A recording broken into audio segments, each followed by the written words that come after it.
France, the 1920s, and the coming of the Depression.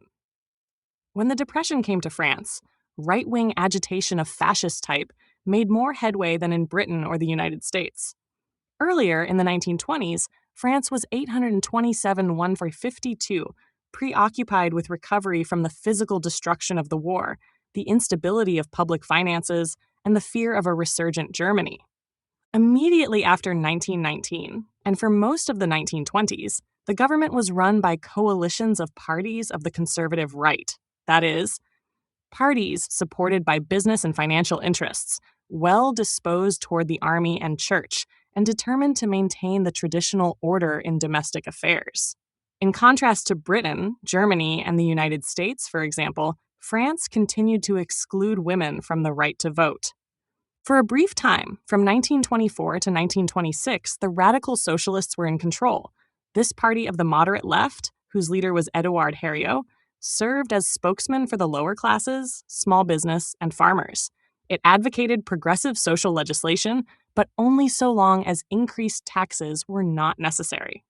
Despite its name, a carryover from an earlier era, it was firmly committed to private enterprise and private property, and was often described as neither radical nor socialist. It was staunch in its defense of individual liberties, and it carried the memory of the Dreyfus Affair into a fervent anti-clericalism. This enduring anti-clerical fervor sometimes seemed to serve as a substitute for a more positive legislative program. Although the radical socialists cooperated in parliamentary elections with the socialists, the other major party of the left, the two parties differed too profoundly on economic policies to preserve stable coalitions. In the 1920s, the socialists were still recovering from the secession of the more orthodox Marxists, who had formed a French Communist Party. Both left and right in France shaded off into anti-democratic groups that were hostile to the parliamentary republic.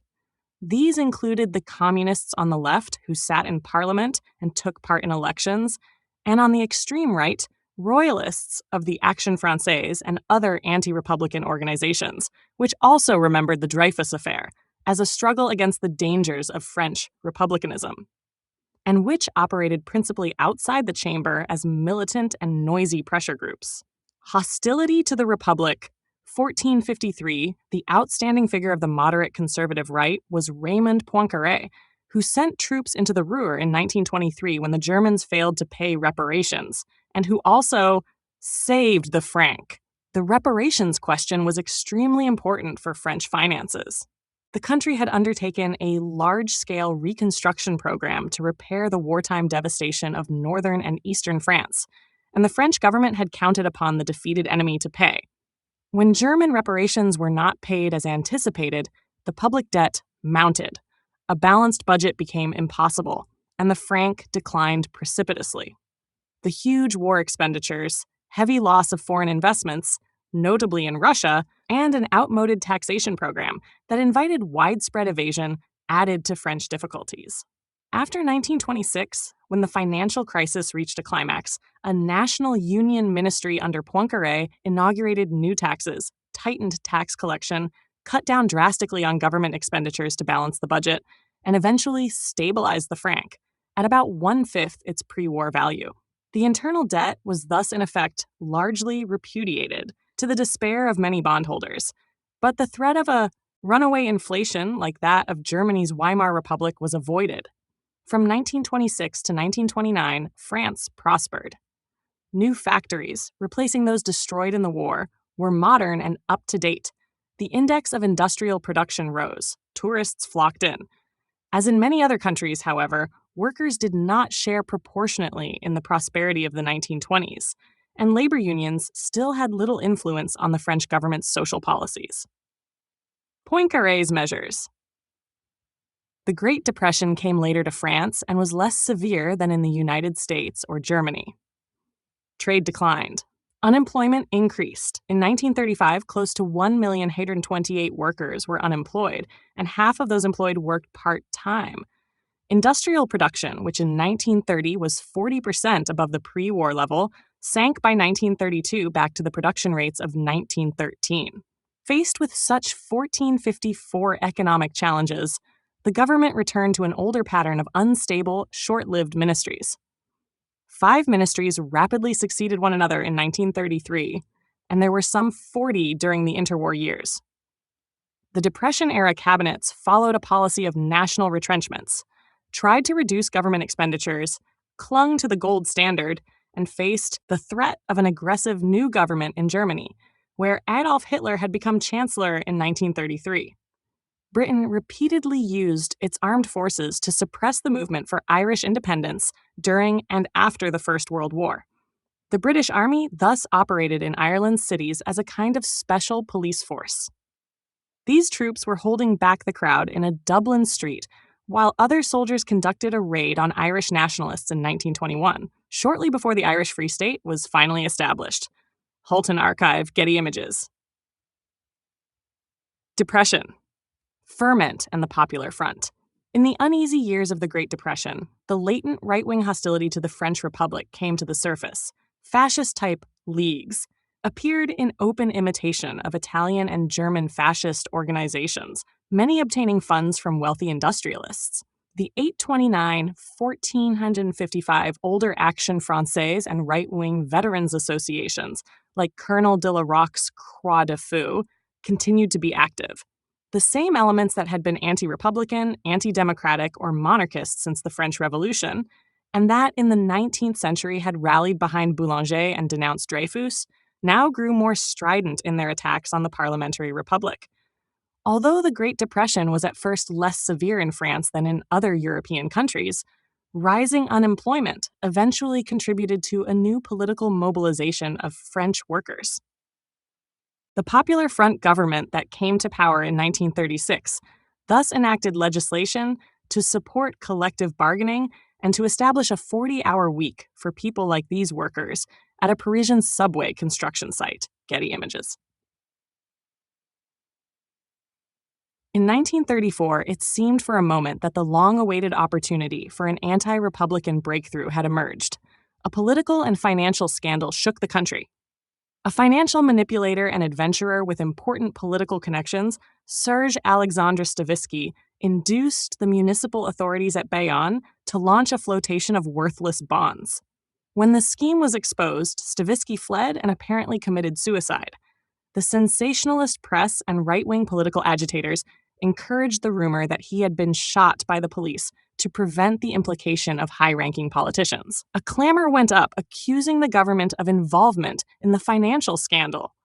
Where such an affair in other countries might simply have forced the incumbents out of office, in France it supplied ammunition for those who demanded the end of the republic itself, which they now equated with corruption and venality. 1456. Scandals. The agitation reached a climax in street riots in February 1934. A crowd of angry anti-republican activists and right-wing extremists assembled in Paris at the Place de la Concorde, where they threatened the nearby Chamber of Deputies and battled violently with the police. Several were killed and hundreds were injured. French liberals and Democrats, organized labor, and socialists angrily denounced this threat to the Republic from violent agitators who resembled the fascist groups that had seized power elsewhere in Europe. The communists, though hostile to the fascist groups, were also unfriendly to the government and critical of the moderate Socialist Party. Guided by the Comintern, however, they sensed that a fascist triumph in France would endanger the Soviet Union. 830. Moving away from their sectarian revolutionary isolation, the communists in France and elsewhere entered new political coalitions that widened their influence and appeal. An impressive labor-sponsored general strike mobilized French workers a week after the Parisian riot. Shortly thereafter, radical socialists, and communists joined together in a political movement that came to be known as the Popular Front. This movement provided a model for new kinds of left-wing solidarity that spread to other countries during the 1930s. And it pledged to defend the Republic against fascism, to develop stronger policies against the Depression, and to introduce labor reforms. In the spring of 1936, the Popular Front won a decisive victory at the polls. The French socialists, for the first time in their history, became the leading party in the Chamber of Deputies. The socialist leader Léon Blum long a spokesman for democratic and socialist reforms, became premier of a coalition cabinet of socialists and radical socialists. The communists, who had increased their representation in the chamber from 10 to 72 seats, did not join the cabinet but pledged their support. The emergence of the Popular Front 1457, the French Popular Front, brought the leftist, anti-fascist political parties together in a governing coalition that held power for about a year in 1936 to 1937. Despite its brevity, the Popular Front government introduced numerous reforms that became permanent features of French social and economic life. This photograph shows Premier Léon Blum addressing socialist supporters of the Popular Front in November 1936. Keystone France, Gamma Keystone, Getty Images. The Popular Front and Air Blum's Popular Front ministry, although it lasted little more than a year, put through a program of far-reaching legislation. This legislation was due, in part, to the Popular Front election program, but it also emerged from unforeseen events. The tremendous enthusiasm 8 and 31 generated by the victory led to a spontaneous nationwide wave of sit-down strikes, in which the striking workers refused to leave their factories or shops until Blum pledged a number of immediate reforms. The Chamber of Deputies quickly passed laws providing for a 40-hour week, vacations with pay, and a collective bargaining law.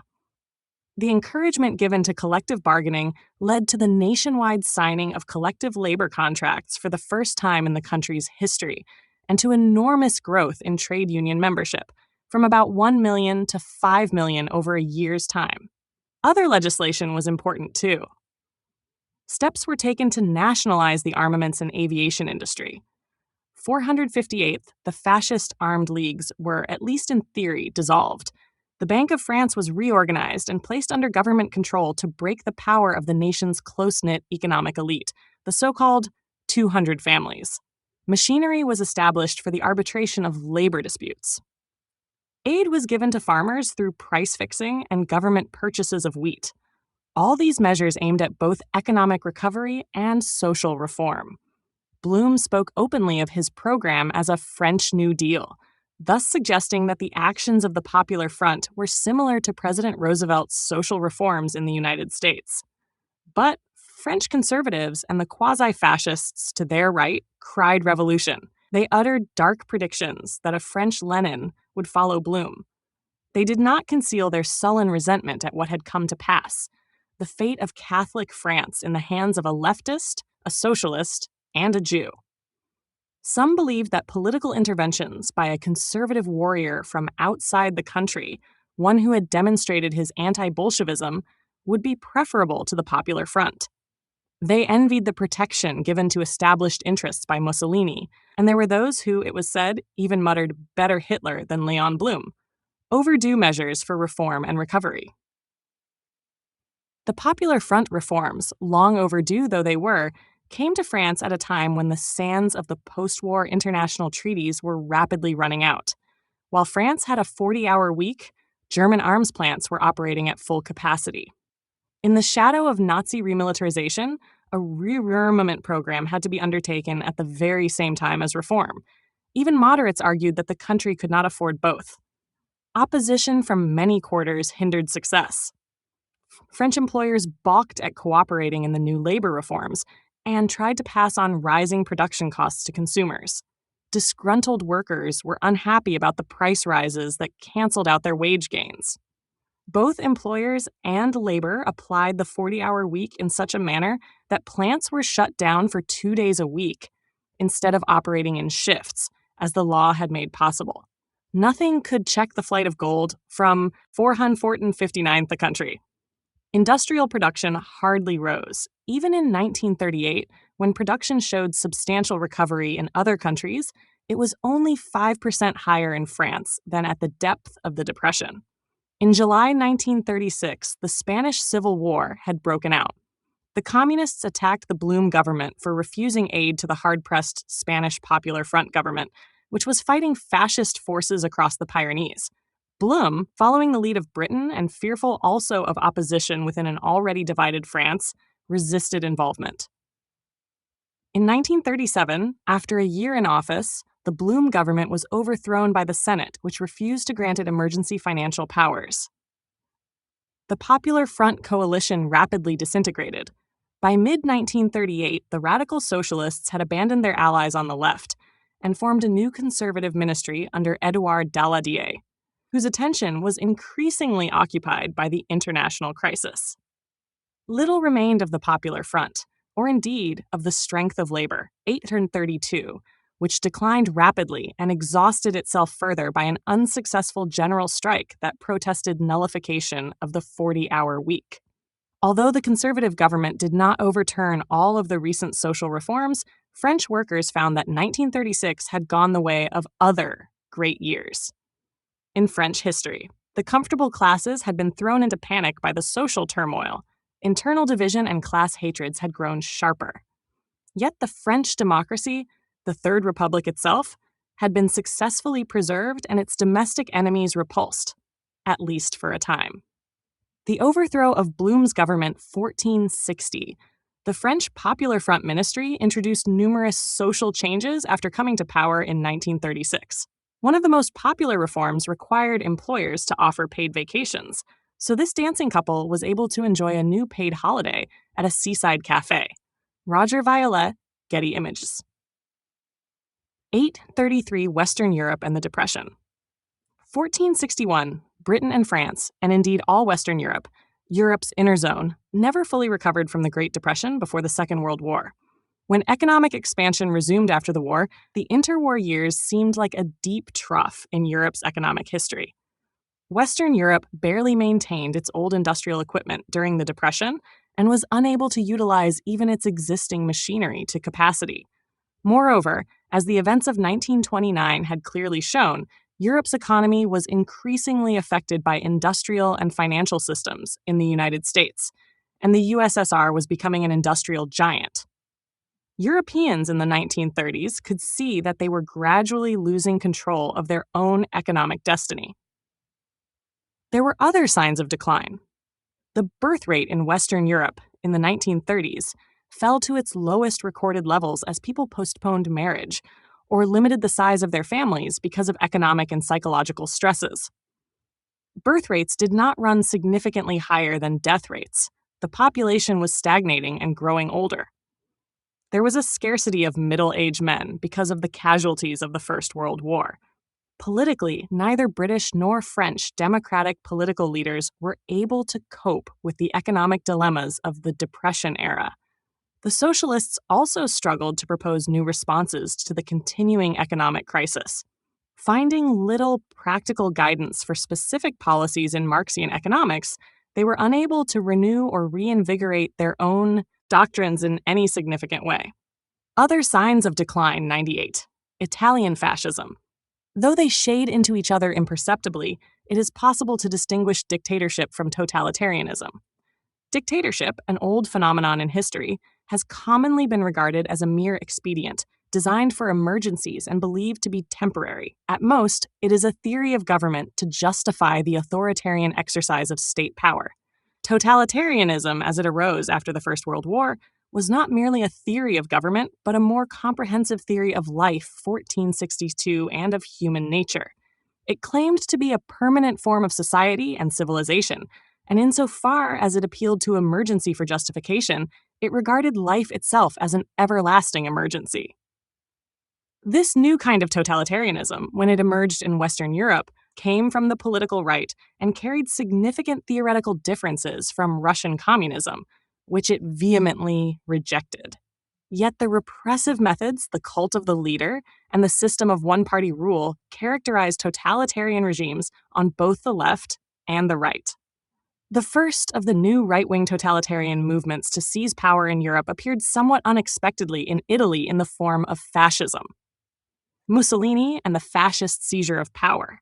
The post-1919 belief that democracy was generally advancing was not deeply disturbed by the failure of Russia or Turkey or China to develop effective parliaments or liberal institutions.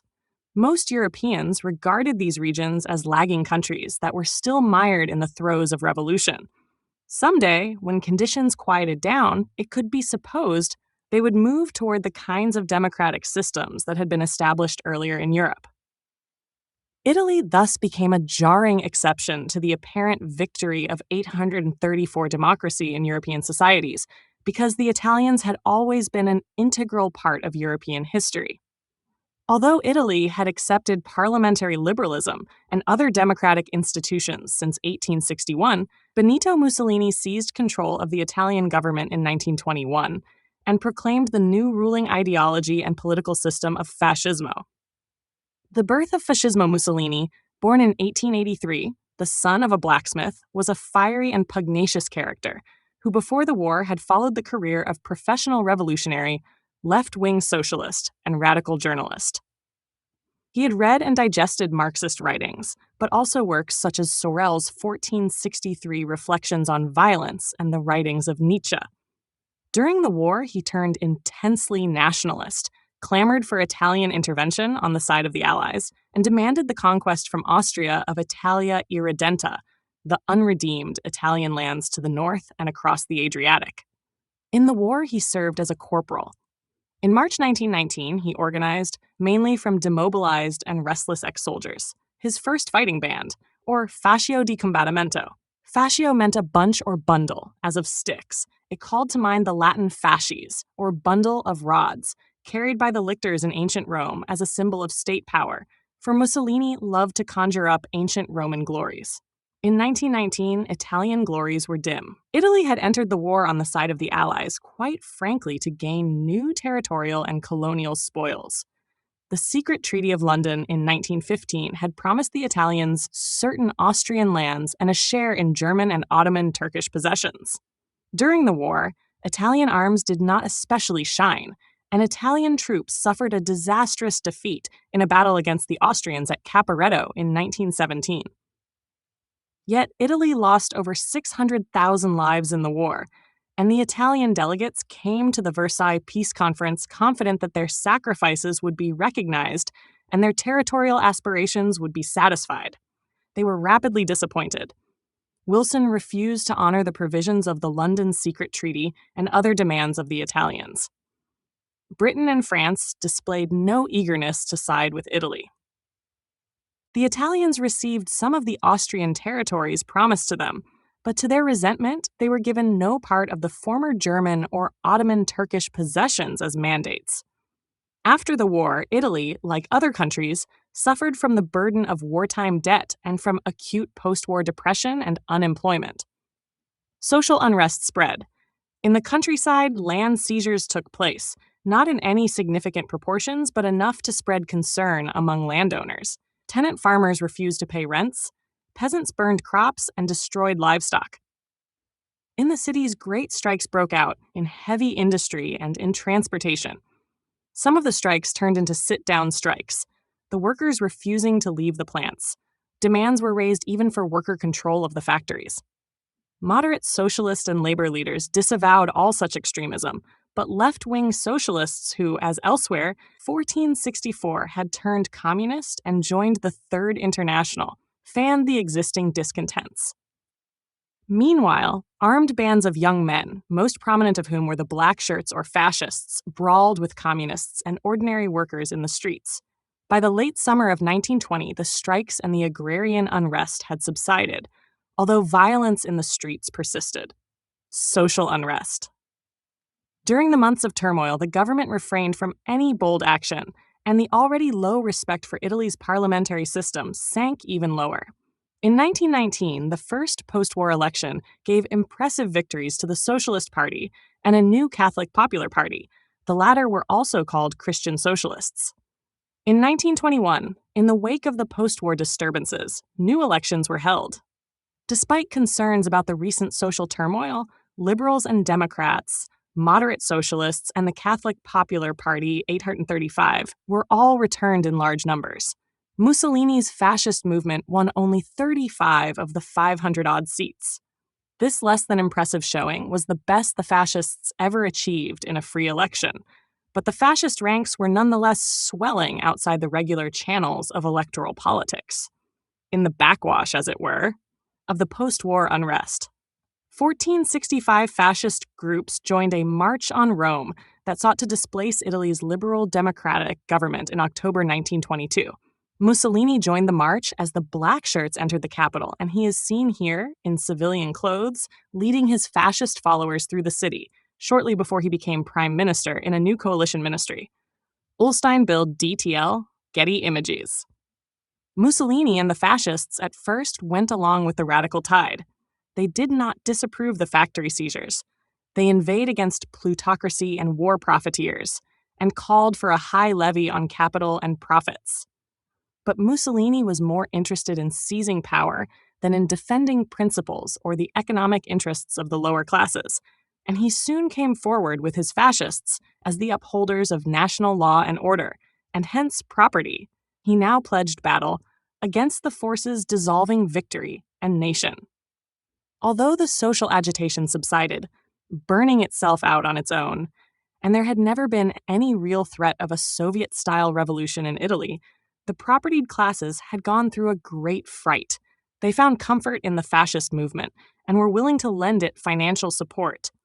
Patriots and nationalists of all classes rallied to it, as well as the lower middle class, which was pinched by economic inflation and, as elsewhere, was unable to find protection or solace in labor unions or socialist movements. The black-shirted upholders of national order proceeded methodically to administer beatings and doses of castor oil to communists and alleged communists, to socialists and Christian socialists, and to ordinary persons who did not support them. Nor did they refrain from arson and murder. Vigilante fascist squadrons, the squadristi, broke up strikes, demolished labor union headquarters, and drove from office duly elected socialist and communist mayors in town. Officials. Mussolini nevertheless reinforced his claim as paladin of law, authority, and order by declaring his loyalty to king and church. A few years earlier, he had been a rabid Republican and anti-clerical. Now he saw a new pathway toward a seizure of power. Mussolini, upholding order and property, 1466-836. Benito Mussolini liked to portray his fascist regime in Italy as a restoration of the power and grandeur of ancient Rome. Speaking here at a fascist rally in 1932 and surrounded by uniformed followers as well as symbols of the Roman Empire, Mussolini struck a characteristic stance to convey a public image of decisive, powerful leadership in the authoritarian Italian state. Keystone, Holton Archives, Getty Images. In October 1922, the March on Rome took place. The black shirts mobilized for a threatened coup and began to converge from various directions on the capital. Mussolini remained at a safe distance in Milan. The Liberal Democratic Coalition cabinet had viewed the events of the past 2 years with disapproval, but at the same time saw with satisfaction that the black shirts were serving a useful national purpose by suppressing troublemakers on the left. Now they made belated but ineffectual gestures to save the situation by seeking a declaration of martial law, but the king refused to approve. The cabinet resigned, and Mussolini was named premier. It was all quite legal, or almost so. Indeed, Italy was still in form a constitutional and parliamentary monarchy. Mussolini headed 1467 only a coalition ministry and received from Parliament no more than a year's grant of full emergency powers to restore order and introduce reforms. The March on Rome.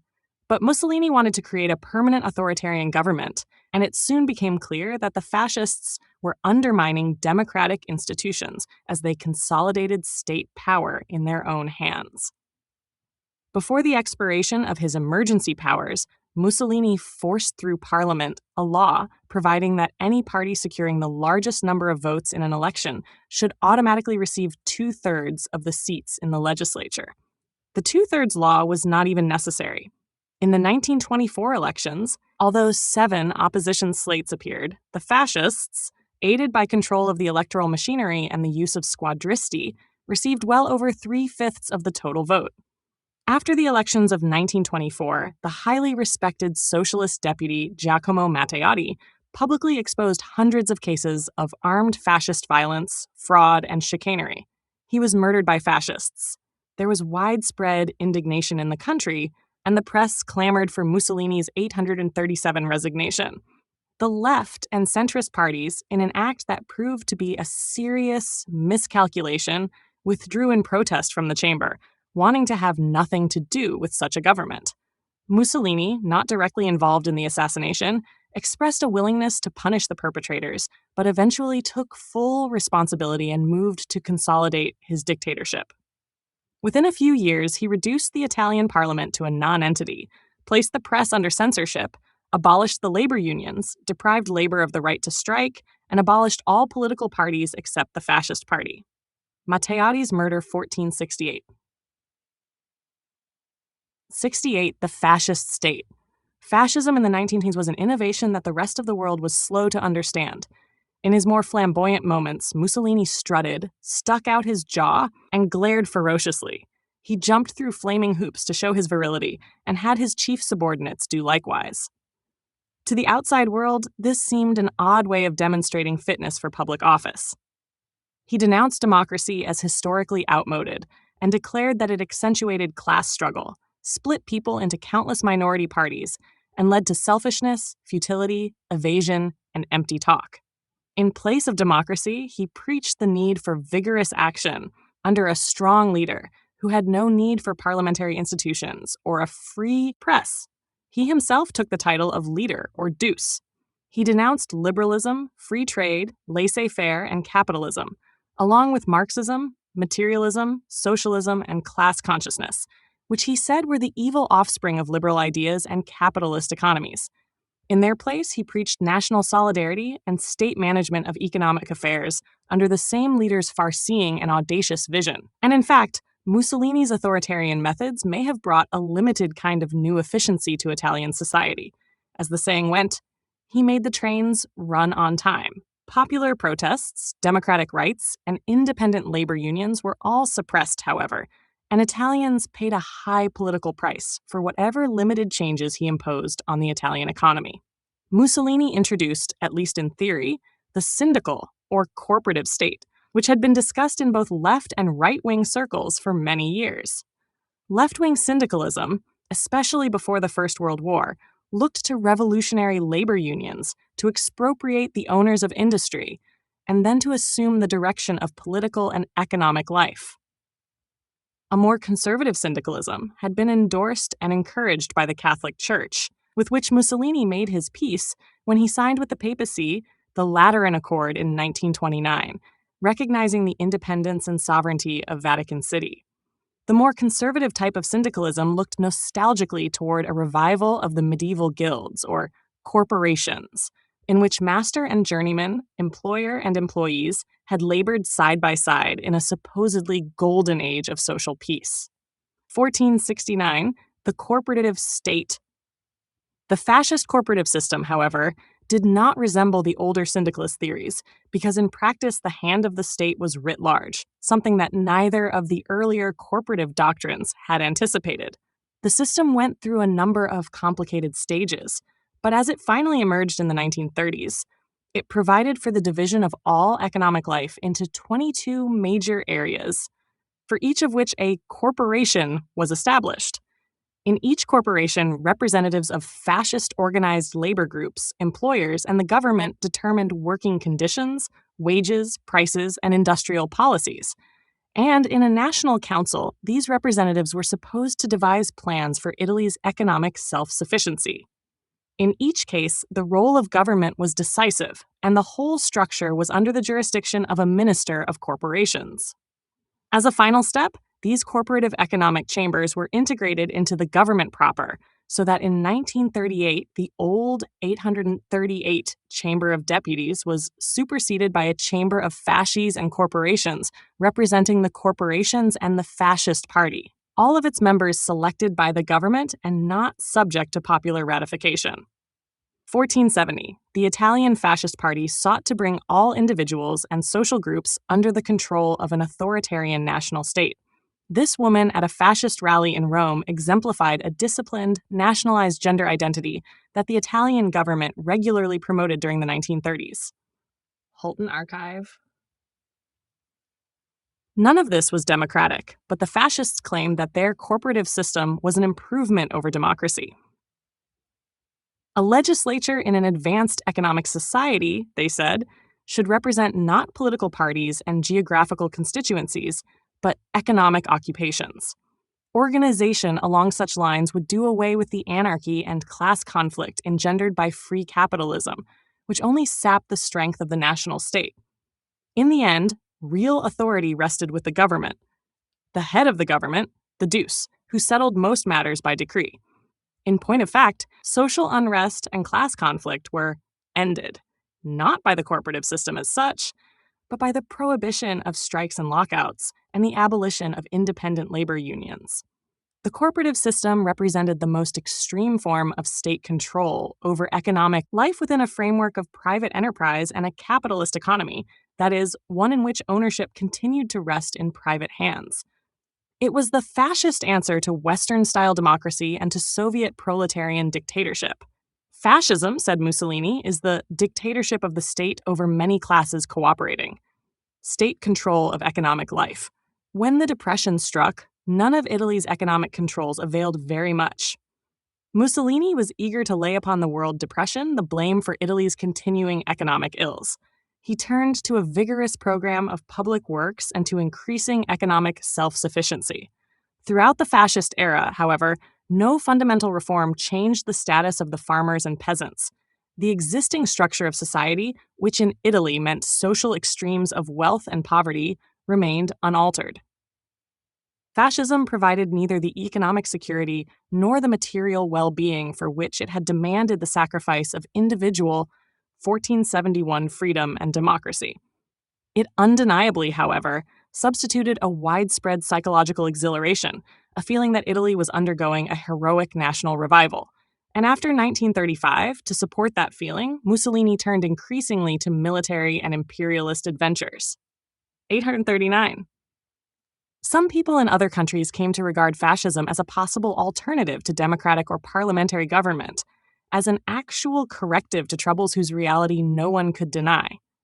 All communists hated it, and so did all socialists, labor leaders, moderate leftists, idealistic liberals, and many traditional conservatives. Wealthier or established people, because of fear of Bolshevism, made more allowances in its favor. In Eastern European countries, often highly nationalistic or influenced by disgruntled landowners, fascism had considerable appeal. In the Latin countries, in Spain, Portugal, and France, Mussolini's corporative state found champions and admirers. Sometimes, in Europe and elsewhere, intellectuals spun sophisticated theories about the new order of discipline and authority, forgetting how Mussolini himself, with unusual candor, had written, fascism was not the nursling of a doctrine worked out beforehand with detailed elaboration. It was born of the need for action,